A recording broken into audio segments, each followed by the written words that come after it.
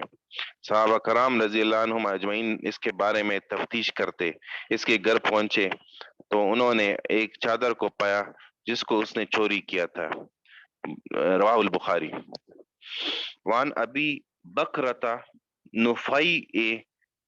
نفی ابن الحارث رضی اللہ عنہ عن النبی صلی اللہ علیہ وسلم قال ان الزمان قد استار كهيئته يوم خلق الله السماوات والارض السنة 12 شهرا منها 4 حرم 3 متوالیات. ابھی چونکہ ٹائم کم ہے تو یہ حدیث پڑھ لے کیا نہیں؟ 1 منٹ رہ گیا. بس رہنے دیں جی، یہ حدیث کل پڑھ لیں گے. بس رہنے دیں جی، کل پڑھ لیں گے انشاءاللہ. یہ بڑی حدیث ہے، کل انشاءاللہ پڑھ دیں گے. انشاءاللہ. ہمیں عمل کی توفیق عطا فرمائے. جزاک اللہ. آمین آمین. بہتر بدلہ عطا فرمائے. ماشاءاللہ بہت آسان انداز سے ترجمہ کر لیتے ہیں. اللہ تعالیٰ نے عمل بدل عطا فرمائے. ٹھیک ہے، السلام علیکم ورحمۃ اللہ. وعلیکم السلام ورحمۃ اللہ وبرکاتہ. وعلیکم السلام ورحمۃ اللہ وبرکاتہ.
السلام علیکم ورحمۃ اللہ وبرکاتہ. وعلیکم السلام ورحمۃ اللہ وبرکاتہ.